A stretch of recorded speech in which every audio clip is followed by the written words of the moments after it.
Tonight's presentation. So if you're watching at home on YouTube, you can use the chat function, and we will deal with the questions at the end using the chat function and deal with them at that point. Now, tonight, the speaker is Brian LeGros. In July last year, Brian sailed with John Kretschmer on the first leg of John's 2-year round-the-world voyage. And so he left from Lewisport, Newfoundland, and Labrador, and sailed along the east coast of Labrador with stops at Lasso Meadows, Battle Harbor, and Eagle Cove before crossing over to Greenland and transiting Prince Christian Sund on the way to Reykjavik, Iceland. And so it's not just a trip. That sounds more like a voyage. So Brian has sailed since attending university in Kingston, and he currently sails on Loon here on W Dock. It's a Black Sabre berthed at NSC. So I'm going to turn things over to Brian and let you go ahead.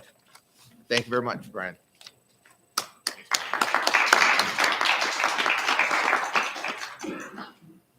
Yeah, so I'm docked on W Dock, and Park is docked on A Dock, and quite frequently we stand about this far apart when either he's backing up or I'm backing up. And quite honestly, it's getting quite hard to get into my dock because he's got more and more stuff hanging off the back of his boat, and my depth perception's getting worse and worse every year. So, this is the trip that I did from Newfoundland to Iceland last year with John Kretschmer. So I don't know if any of you have read some of John Kretschmer's books, but he's a kind of a famous author, writes a few magazine articles as well. But the big thing that he does is he also offers offshore training courses for those that are looking to learn to cruise on the ocean. So a little bit about me. I learned to sail and boat on a pond in southern Ontario when I was about 7. I had my first accident when I was 8 on Rondeau Bay when I hit a rock with the propeller and spent a good afternoon rowing across Rondeau Bay. Later in life, I kind of started reading more about sailing. So I read Godforsaken Sea, Close to the Wind, Shackleton's Incredible Voyage. And then when I moved to university in Kingston, I learned to race there a little bit. And I actually learned to really dislike racing in Kingston because I was racing on a shark. And if any of you have been to Kingston, it's always windy and it's always wavy. And I was crewing for 2 brothers that could never quite agree on anything. So overall, I would say I'm much more of a cruiser than a racer. So John Kretschmer, this is some of the books that he's written. He's logged more than 300,000 offshore sailing miles, including 20 transatlantic voyages. He's the author of all these books, but the one that kind of started this whole journey for him was Cape Horn to Starboard. And that's a recount of his voyage from the Atlantic to the Pacific in a 32-foot boat going east to west around the Horn. That's the first book that I read in his series. And it was interesting because at the end of the book, I realized that he was offering these offshore training cruises. So I had sent him a message and said, well, I'm kind of interested in this. It sounds like kind of fun. And he got back to me the next day. And that led to this first trip that I did with him back in 2017, which was, a pretty straightforward trip, north to south, Antigua to Grenada. It's pretty straightforward. Weather was great. But my big takeaway from that, we were leaving the bay just outside of Nelson's dockyard there, and we got hung up on an anchor ball. So our trip was delayed by a few hours. And big takeaway for me was that, even professionals make mistakes, which kind of like eased me into the offshore cruising kind of environment. So I had a really good trip with him there. And so I signed up again for 2019 in French Polynesia. And this was in June. And as it turns out, every June, the weather's pretty calm in French Polynesia. But then again, once every 4 years or so, it seems the wind can be quite strong, and it's called a maramoo.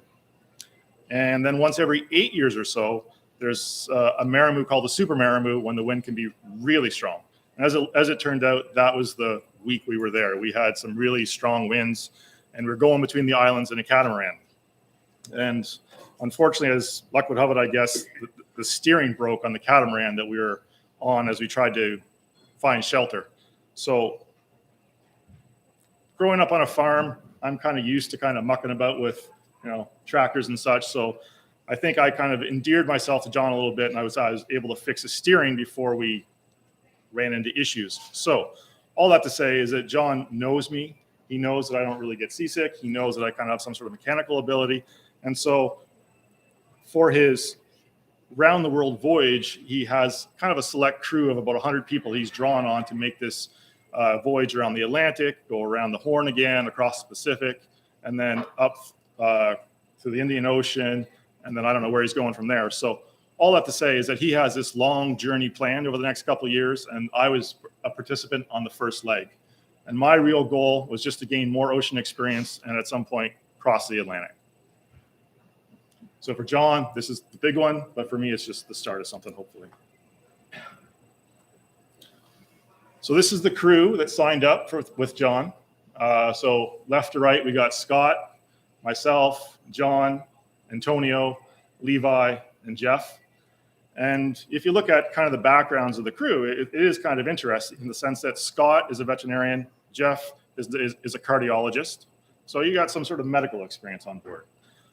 John, great sailor. And then Antonio is a very good dinghy sailor. So you got, really good sailing experience. Levi, he's adept with electronics. So, good sailor as well, but nevertheless, he's got kind of an electronics background. And then, maybe I proved my merit a little bit because, I did fix some steering on a previous boat. So maybe I got a bit of mechanical capability. So all that to say is that John, he selects his crew based on the people that he knows. And it seems to be a nice cross section of skills for this type of voyage.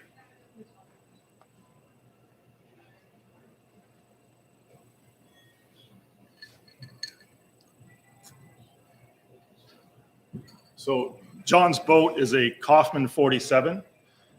He's had this for a long time, and a Kaufman 47 is kind of a Taiwanese knockoff of an Oyster.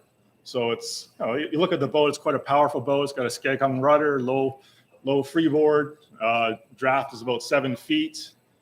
Sleeps 8, really 9. But we were a crew of 6. And so if you can see that, there's I believe that's a pilot berth there and a pilot berth there. Both of those are about 6 feet long. I don't fit in those. So lucky me, I get one of these aft cabins or the V berth. The V berth, you get knocked around quite a bit. So on this trip, I got the aft cabin, but on one of the previous trips, I was in the V berth and I just got smacked around something silly. So I guess key takeaway there is the draft is about 7 feet long. Yeah, it's a nice boat. He's made additions to this. He's added a hard Dodger as opposed to the canvas one that was there before. And the Dodger that hard Dodger really makes a big difference in the northern climates.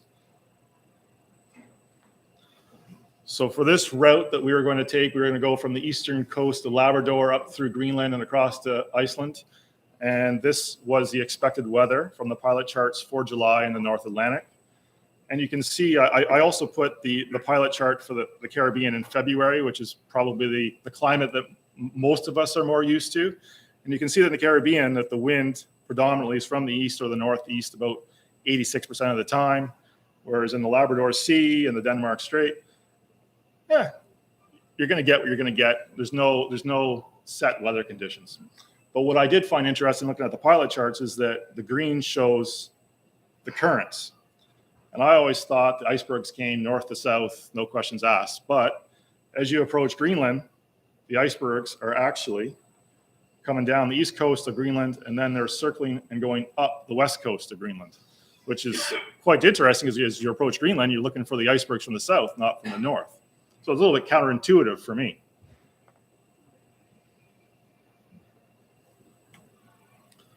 So this is our route. We started off in Lewisport, went up to Lanceau Meadows, up to Battle Harbor and Hawk Island on Labrador. And we went straight across to Korkatog in Greenland, down to Nanortalik. I'm not pronouncing those right at all, according to the locals, but that's close enough. We then went through Prince Christian Sound and then all the way across to Iceland. So for a total distance of about 3,000 kilometers or 1,800 miles. So this is the start. We left Lewisport about mid-morning or so, and the weather was decent. It wasn't too windy, wasn't much to worry about. So it gave us a chance to kind of, just get a sense of each other, get a sense of the boat, get a sense of the sails. And it also gave us a chance to try on our survival suits. So the survival suits were in one of the quarter berths, and we all had a role to play getting those survival suits out. And we practiced this a few times to the point where we could do it in about a minute, maybe a minute and 10 seconds to get these on and ready. My job, I was at the stern. I was to cut off the life raft, the straps that held the life raft in place in case we had to abandon ship. And John's whole point is that you should really be practicing this type of stuff in calm weather rather than in foul weather. And in the worst case scenario, you should be stepping up into your life raft as opposed to stepping down into it. So we never tried the life raft. We only tried the survival suits. And these are designed, I believe, to keep you alive for 24 hours in the water. So we had that nice straightforward overnight sail from Lewisport up to the tip of Newfoundland. And I believe as the Strait of Belle Isle meets the Atlantic Ocean, there are a lot of whales there feeding on the fish that congregate in that area. So there were a lot of whales in this area. I only got a few pictures, but I do remember being at the helm and seeing a whale dive, I'd say 20 feet off the starboard side of the boat, underneath the boat. And it's quite awe-inspiring to see an animal that big, much bigger than the boat, go underneath the boat that I was helming. And this was a good time for John to bring up the fact that one of his colleagues who was sailing across the Atlantic on his way to Portugal and Spain was a little bit concerned that orcas and killer whales were attacking some sailboats as they approached the coast. So these are the headlines at the time. Probably not a good thing to talk about as you're surrounded by whales in the North Atlantic, but and I understand killer whales are different than the whales in the North Atlantic, but nevertheless, whale's a whale and it's a big animal to me. So when we rounded the top of Newfoundland, we made our way here to Garden Cove, and Lanso Meadows is about over here somewhere. And so when we arrived in Garden Cove, our intent was just to anchor somewhere and then go ashore and make our way to Lanso Meadows. But there was a couple of locals on the dock that were waving us in, and they were absolutely convinced that we would have no problem whatsoever tying up to the pier. Unfortunately, the pier, when you look at Navionics, has a depth of 6.5 feet next to it, whereas Quetzal has a draft of 7. So after them convincing us in their regional dialect that everything was okay, we tied up to the pier. And they were very friendly. They're very great. They were nice. It turns out they just came back from lobster fishing. So being the only Canadian on the boat, I thought, I'll make a nice gesture to my American and Portuguese and Mexican shipmates, and I bought lobster for everybody. It was $7 a pound at the time, freshly caught, and I think everybody agreed it was the best lobster they ever had. And quite honestly, it was a very good investment for me, because by the time we got to Greenland and Iceland, things were getting very expensive very fast, and being the one that stepped up to pay for the $7 a pound lobsters means I was pretty much out of everything after that. Our original intent was just to walk over to Lanso Meadows, which is about a 2 kilometer, maybe 3 kilometer walk. But the boys wanted nothing to do with that. And they said, well, just take our truck. The keys are in it. Go over, see what you want to see, get the fuel that you want, and bring it back, leave the keys in the truck, and we'll get it the next day. Very nice of them. They just gave us their new Silverado and off we went. So we went to Lanso Meadows. I don't have very many pictures from there, but it's the recreated Viking settlement at the top of Newfoundland. Some of you may have been there before. Yeah, it's a nice historic spot to see. So the next day, we left Garden Cove and went across the Strait of Belle Isle to Battle Harbor. Nothing remarkable there. The weather was nice and calm. A little bit of wind, so we had the wind behind us, so it was a nice sail. But Battle Harbor is this historic fishing village on the eastern point here of Labrador. And at one point in its history, it was considered somewhat of a hurricane hole for all the fishing vessels in the North Atlantic. And there's at one point, there is a picture from Battle Harbor where this whole cove was just wall-to-wall fishing vessels. You could walk from one shore to the other across the decks of the boats. I think it was about 120 boats were in there at one point. But after crossing the strait and it was somewhat cold, this is a remarkable place to tie up because it has one pier for one boat, and at the base of that pier is a restaurant maintained by the Battle Harbor Historical Society. There's a hotel there as well, and so you can drive there across the newly completed road that goes across Labrador. They told me several times that this road was just completed, and it was the greatest thing ever because now they're getting more tourists coming in. But nevertheless, there's a hotel there, and you can visit this historic site, and you can stay there and rent a hotel for a few days if you like. But anyway, the food is fantastic. It has a nice bar behind the restaurant, a fireplace in the bar, and hot showers. So when you've crossed the Strait of Belle Isle and you're cold and wet, this is a fantastic spot to tie up.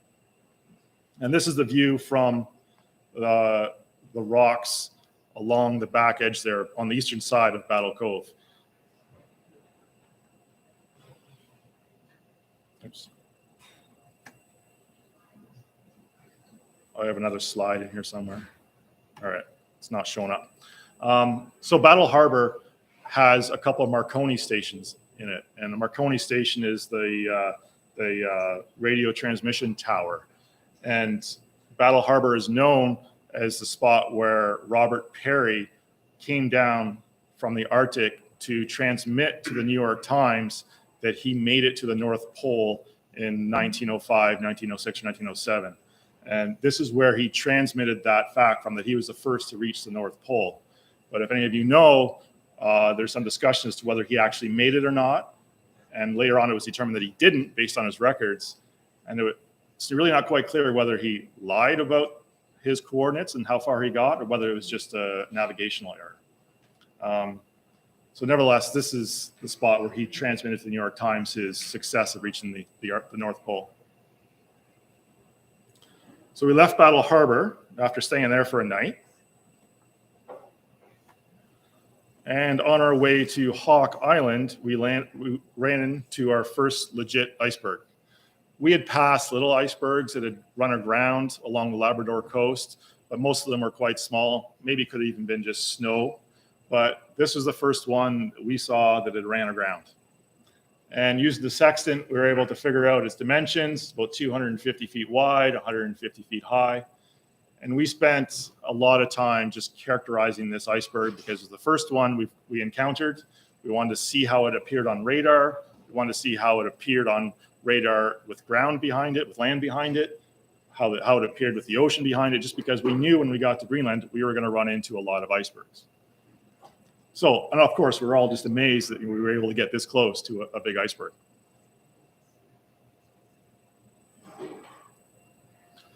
So as we passed that iceberg, we're on our way to Hawk Island, which is further up the coast of Labrador. And our goal of getting to Hawk Island was that there is a very sheltered little cove here.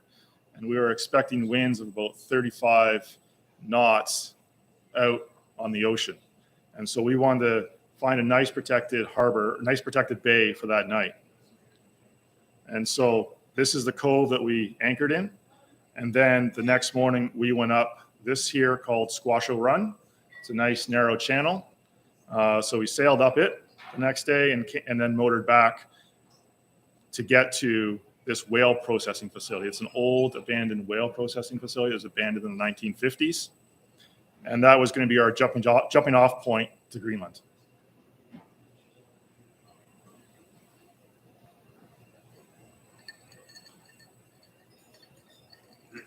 So this is the cove that we anchored in. It's a beautiful spot, nobody around, nice and quiet. It was a little bit tough to get an anchorage, to get the anchor set, but we did. And then the next day, in the afternoon, we did a little expedition where half our group got in the dinghy and went along the north shore, and the other half of the group went along the south shore. And we kind of met at the other end. And as luck would have it, at the other end, we were waiting for John to come back in the dinghy to get us. And we looked down, and there was just a wall of mussels. And one of the guys that was on the boat, he was from Boston. So for him, this is just gold. So he instantly dived in and started pulling all these mussels off the wall. And we got about 2 buckets of mussels that we then made into some sort of carbonara that evening. So it was interesting to see him just dive in and just start pulling these mussels off the wall when the water was about 1 degree or so. But at this point, it was also a good time to have a discussion about polar bears. We had discussed potentially running into polar bears, although we thought the probability was fairly low. But polar bears can be found along the east coast of Labrador, maybe not this late in the year, but nevertheless, they could be there. And the discussion was, well, should we have had a gun or should we end up not? But the problem is John, being American, coming up from the US, bringing a gun into Canada, then across to Greenland, then across to Iceland. There's all sorts of import regulations there that it's just too much to handle. And so in the end, he decided to bring the little bear bangers that are on the end of a pen. You pull the trigger, launches a little banger out, and it's supposed to scare the polar bear away. Never used it, but there was some discussion as to whether or not there's a possibility of running into polar bears in this area. But we talked about that once we were back on the boat. That might have been something we should have talked about before we left the boat. So after doing our run up Squasho Run, we then went to the whale processing wreckage in this little bay. And it's an interesting spot because this was a whale processing facility up until the 1950s, and it's one of many along the Labrador coast. And when I read about it, it seemed to be that they processed about 100 whales a year, and it was one of the more lucrative whale processing facilities because it was at the northern limit of a lot of whale species. And so the whales, being at the northern limit, have much more fat, therefore much more oil. And so this one was in operation until about the 1950s. And when it closed, all that garbage was just left there. And it was a hard place to approach because not only is there this on land, but there's lots of steel under the surface. And when we did anchor, the next morning we had trouble getting out because I think we were tied up on some of this steel wreckage. We went ashore with a dinghy, and it was really hard to get ashore because of all that sharp, jaded scrap metal all over the place on the shore. But nevertheless, this was a whale processing facility up until about the 1950s. Completely abandoned now. All right, so the next morning, we left Labrador for Greenland. And the reason we had to kind of hole up for a day was that there's 35 knots of sustained wind coming from the north out on the water. The day of departure, the winds had dropped to about 25 knots from the west. So that kind of created a very messy sea for us because the wind had been blowing from one direction for a while and it switched. So the waves were 15 to 25 feet. That's John's estimate, not mine. To me, it probably felt like 35 to 40. And very quickly, 2 people were sick. So we went from a crew of 6 to a crew of 4. The watch schedule, as it stood, was from 9 o'clock to midnight was Scott and myself. From midnight to 3 was John and Levi. And then from 3 to 6 was Antonio and Jeff. So I felt like I got a pretty good deal here. And the nice thing about sailing with John is he does give you pretty much control of his boat. It's his livelihood. It's how he makes his living. But it's always kind of a little bit interesting when he just says, okay, well, the helm's yours. I'm going to go to sleep for 3 hours, and off he goes. And then everything is your responsibility. So that was the watch schedule we had at night. And then throughout the day, is just, there was no rotation, but whoever wanted to helm could helm. And it took us 3 days to cross. And unfortunately, I don't have any pictures. And even if I did, it really wouldn't do it any justice because, well, waves don't appear the same as they do in real life in pictures. So, arrival in Greenland. We could see the coast from about 50 miles out. The weather had improved quite a bit, very clear, and we started seeing icebergs from a distance, and they started to show up on the radar. And each of these little green lines here on the radar represents 2 nautical miles. So we were seeing icebergs about 8 nautical miles out. And then we were all very happy at this point, and we got to see all these icebergs floating by, and they were all appearing on radar, beautiful, so we knew we could avoid them. But quite honestly, it's not the icebergs that are the problem, it's the little growlers. They do not show up on radar because they're under 3 feet, and they can be as big as a truck still. So we had somebody on the bow all the time looking for the growlers, and it was just the main icebergs you could see on radar miles away. So we weren't worried about those. And of course, after being at sea for 3 days and arriving at the Greenland coast, our only goal really was to get some ice and make ourselves a drink with that ice. So we spent an odd amount of time, I would say, trying to hook a small growler so we could get it on deck and then make some gin and tonics. So here we all are quite happy with our gin and tonics after arriving in Greenland. So our first point of arrival was Korkatog, which is a small fishing village, really, but it's probably one of the major cities on that coast for them. Cute little harbor. When we tied up, we went for a walk. This is probably about 10:30 at night, so you can see that the sun stays up much later, that farther north, which makes navigating much easier. You can also note the iceberg sitting right at the entrance to the harbor. This is a nice spot to tie up. We were there for one night before we left the next morning.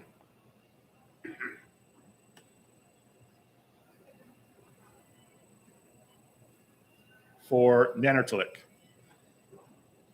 Unfortunately, I'm going to try and do this. Okay, it's not showing up. I have a slide that shows leaving Korkatog, and it shows the fog we encountered. I think I might have messed that up, Mark.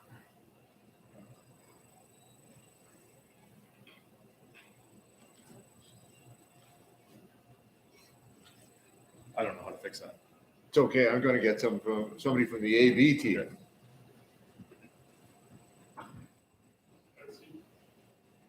Well, you can come forward just in case I don't.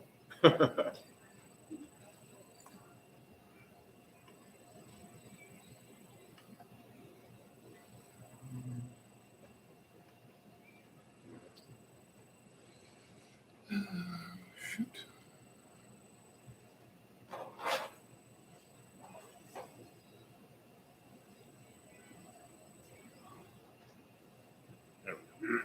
Thank you.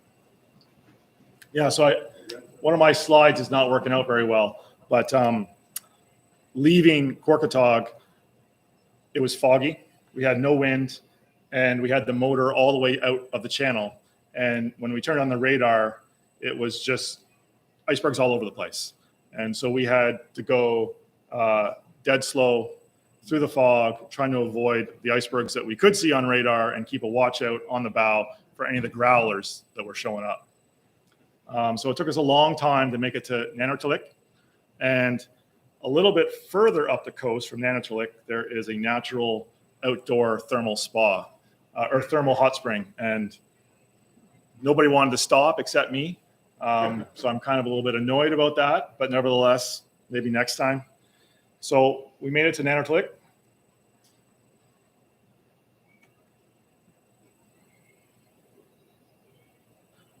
And Nanertalik is a very nice Danish town. Greenland's owned by Denmark. And it was a very nice little town, nice little Danish houses, nice little Danish churches. We walked around, had supper, and then left the next day. But we had a decision to make at that point because the ice on the eastern side of Greenland comes down from the north. And depending on the wind conditions, it can jam up the eastern exit of Prince Christian Sund. And so if that ice is jamming up the exit, we can't go through it. And instead we have to go around the tip of Greenland, which would add about 400 nautical miles extra to our trip, 100 nautical miles of which is through iceberg-rich waters with most likely high winds. So that's the difference there between those two pictures, with ice and without. And so looking at the weather reports, looking at the satellite data, we made the decision that there was not going to be very much ice and we were going to go through the Sund. So thank goodness for that. So we made our trip south, and as we rounded the southernmost point, the winds really picked up, and it was at that point where we had to just motor right into it. And we had somebody on the bow all the time looking for growlers, bergy bits and such. And it was at that point where the ski goggles really came into play.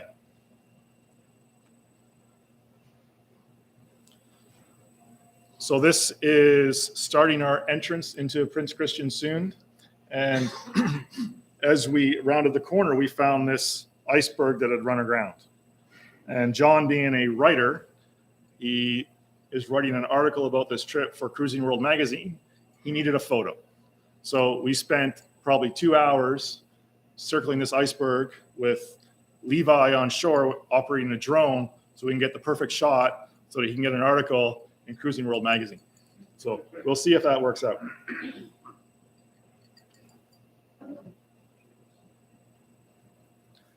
And so this is the southwest component of the Sund here. And our goal for the evening was to get into this little anchorage here. This is one of the very few spots where you can anchor.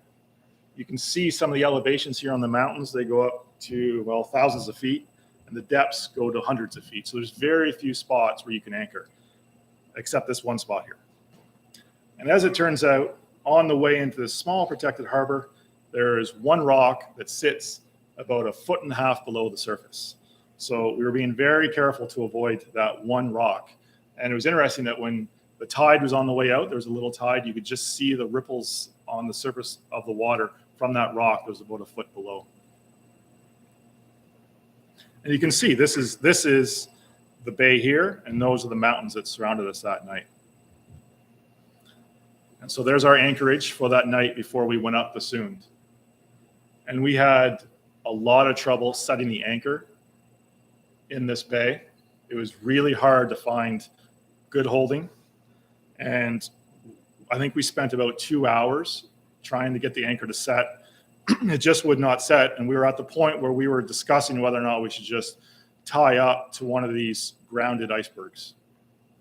But as we were discussing that, the anchor did set, and then we had a nice meal that night in this anchorage.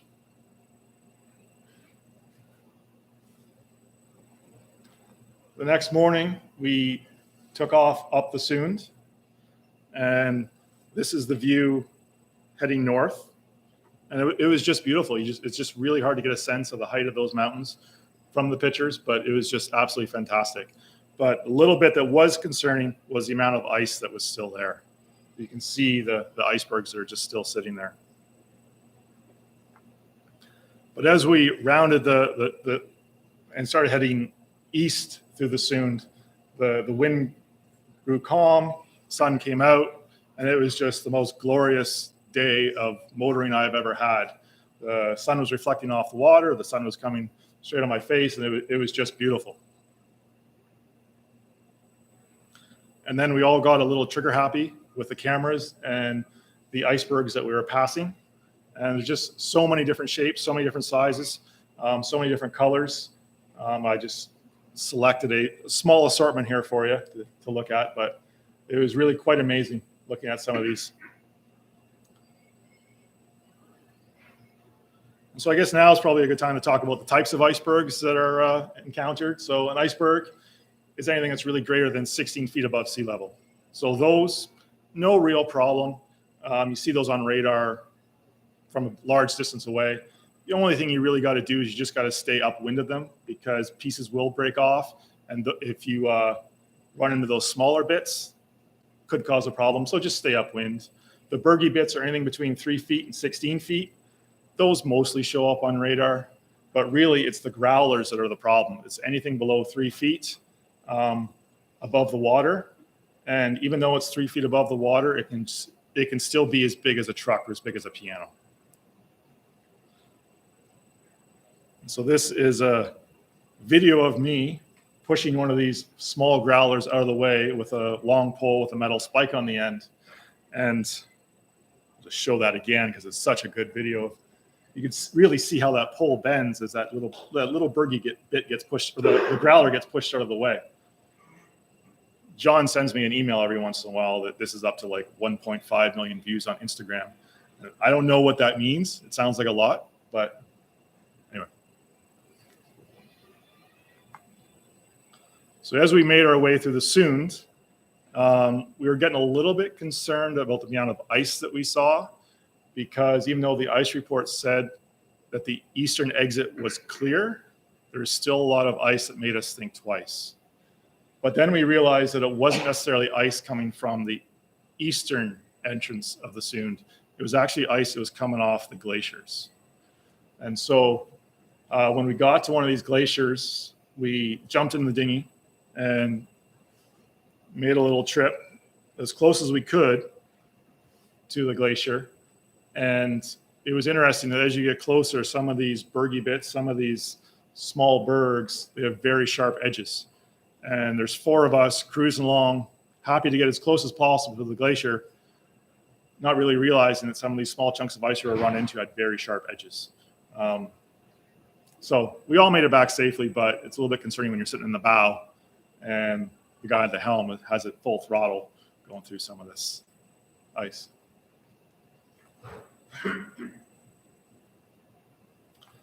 So crossing the Denmark Strait to Iceland, we, again, I don't really have many pictures of this, but the day that we left the Sound, we had 30 knots of wind, and then that was followed by lots of fog. And that resulted in about 10 hours of very stressful sailing, because we needed to get 50 to 70 miles offshore to avoid the ice. And so there's we had somebody at the bow all the time. We were going as slow as possible, but it was a stressful 10 hours or so leaving the coast of Greenland. And then once we got about 70 miles offshore, as luck would have it, there was no wind.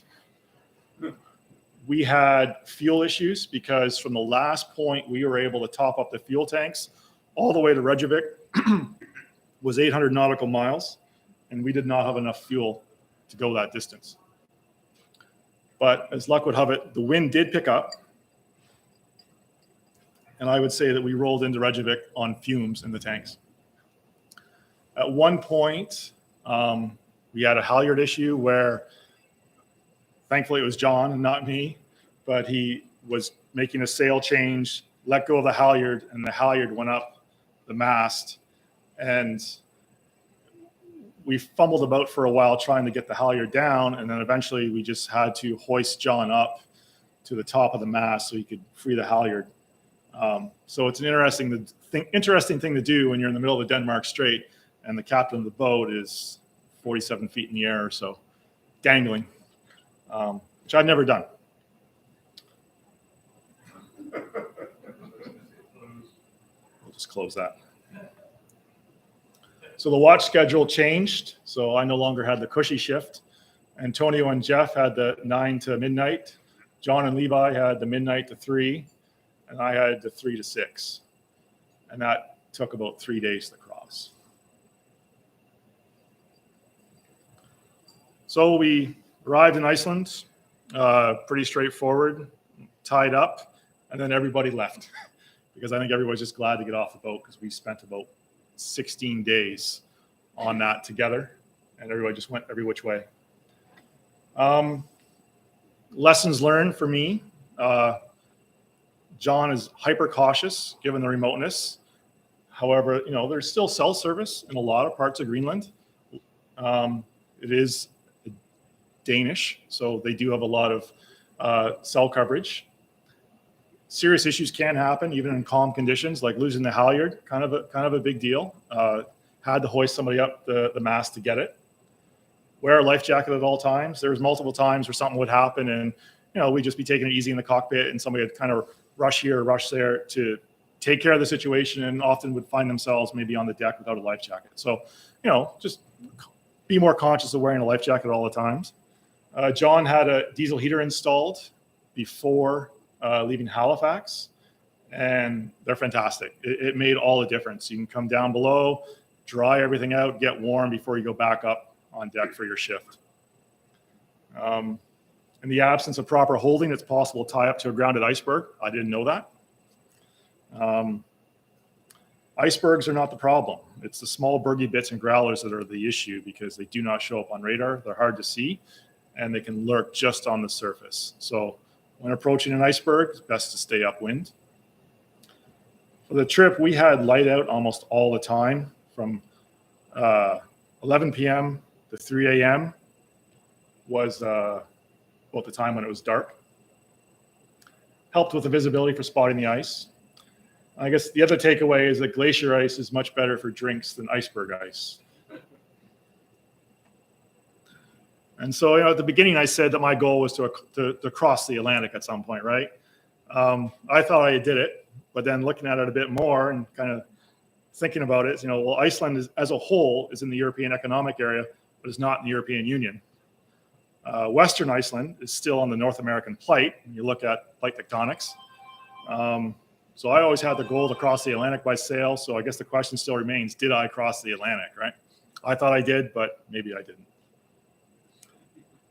And so the next trip that I signed up for with John is in the South Pacific in 2024. And that's going from Easter Island to Pitcairn Island to the Marquesas. And I was done after this trip. I was quite happy to call it quits. But because John sent out an email with Pitcairn in it and reading, what's the story? Beauty on the Bounty. I have to go. So I've signed up for that trip in 2024. So that is my presentation.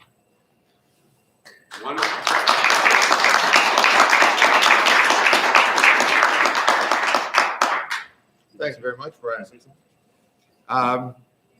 We're going to have some questions for Brian, I'm sure. So I thought maybe I would start off and ask him about the temperatures that he faced there. I saw that he had exposure suits on, or at least within 1 minute he could put them on. I don't know how you ever do that. I've tried that myself. I could never do it probably 5 or 10 minutes with somebody helping. But in any case, go ahead. Temperatures. Well, I don't think it was as bad there as the winters are here.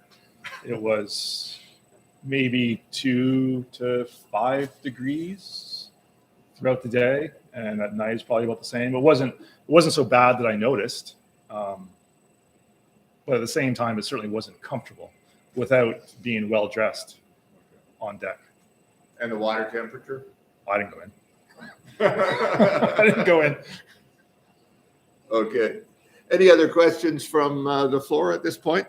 If there are questions, could you go over and use the floor mic so the people back home can hear you too? Thank you. Hi, I'm a dinghy sailor, and I'm curious about this business of bringing somebody up the mast to bring your halyard back down. I always thought that you brought somebody up using the halyard, but if you don't have one, what do you do? So we used the spin halyard for the spinnaker. From the spinnaker? Yeah. Okay. Yeah. That's easy. And then that gets led back to one of the winches in the cockpit, and there was somebody in the cockpit winching the person up, winching John up, which was me, and it's not easy. to winch a 245-pound man up a mast.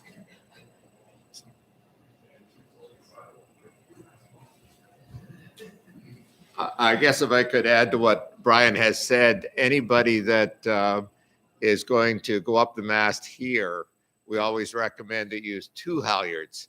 One, as Brian has talked about, and the second one just as a safety halyard. So you bring it up tight as somebody like Brian, who's strong, cranks the other one. You just have to tail with the second one, just in case. And you don't use the fittings on the halyard. You use a tied knot because the fittings too might give way. Now, it depends on what the fittings look like, but I always tie rather than use the fittings. So I don't know if you have other comments, or maybe I'm being ultra safe. All I know is that John was hugging the mast all the way up. I'm sure he was. Hey, fantastic. Wow. Thank you very much for sharing that with us. It's really, really awesome.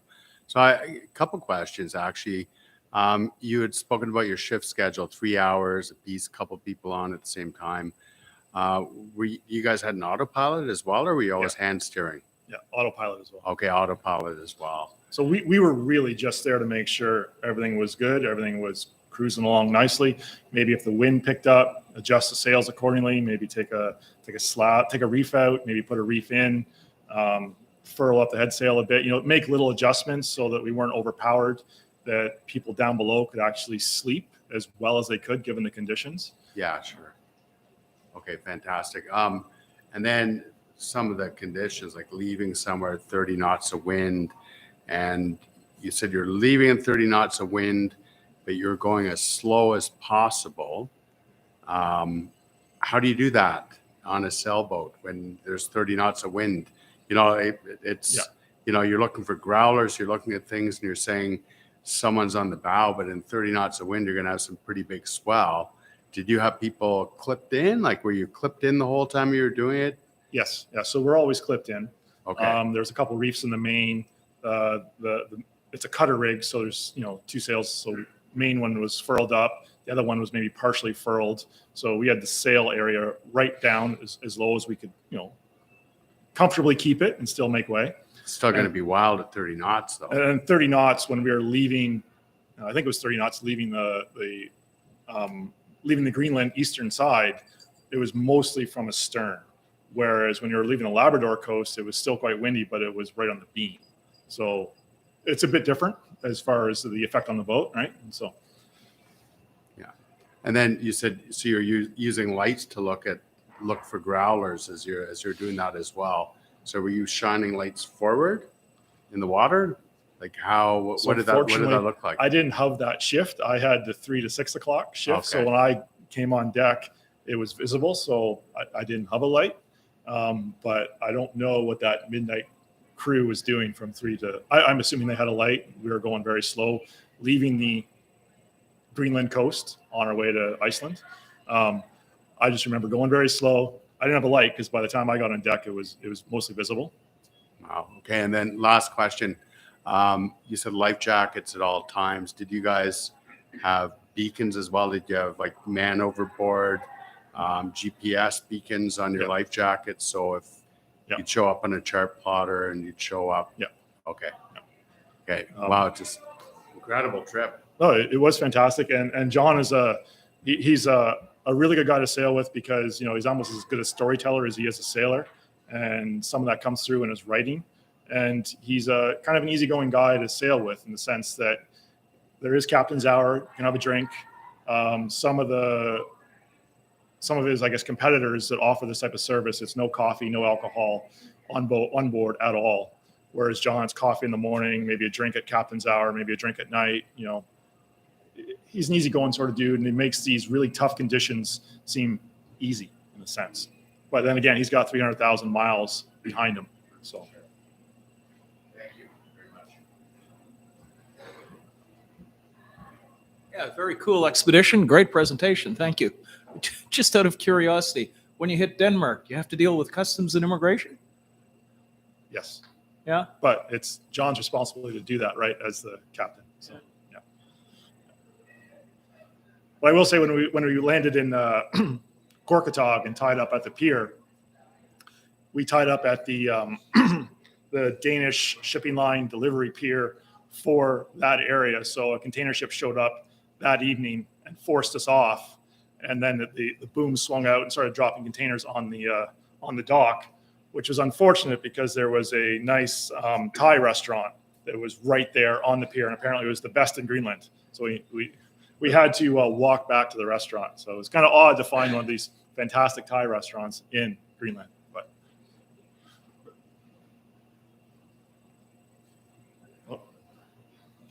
Brian, thank you very much. I have a question from somebody at home who says, "What an incredible trip. Thank you.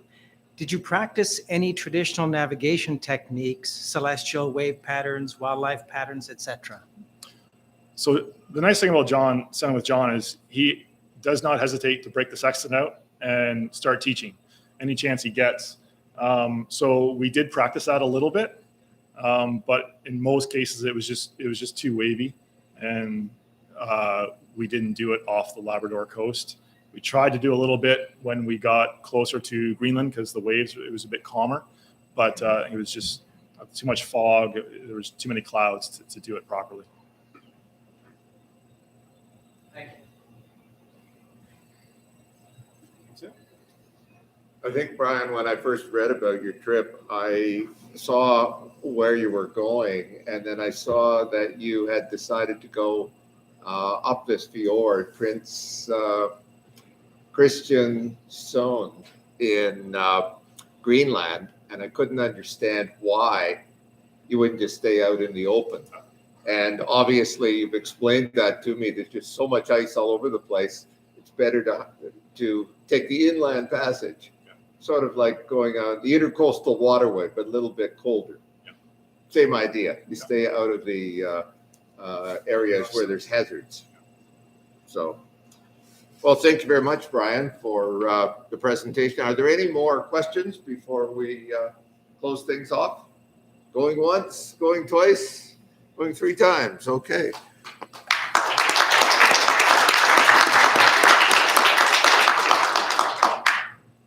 Well, Brian, before you go, normally we give a NSC cap to people, but we've gone high tech now, as you can tell from those people back there taking pictures and so on. So we don't give caps anymore unless you put this like this. This is a card, and it's a for you, and it is for our regalia services. So there's cash value on this for you, and you can get a cap, or you can get a t-shirt, or a number of other things, depending on what you want. You just have a look at that. So thank you very much for your time and for this great presentation. So thanks. That concludes the presentation this evening. Just want to note that there's, according to what I've seen here, 25 people out there on YouTube watching this. They're not having as much fun as you, but in any case, that's the number that's out there. And I just mentioned that next week, again, there's going to be Van Shepard talking about going through heavy weather in sailing and also heavy weather during thunderstorms and so on. So look forward to seeing you all. At least I won't be here, but there will be another MC here next week, and we'll talk to you about that at that point. So thank you very much. Good night. Thank you.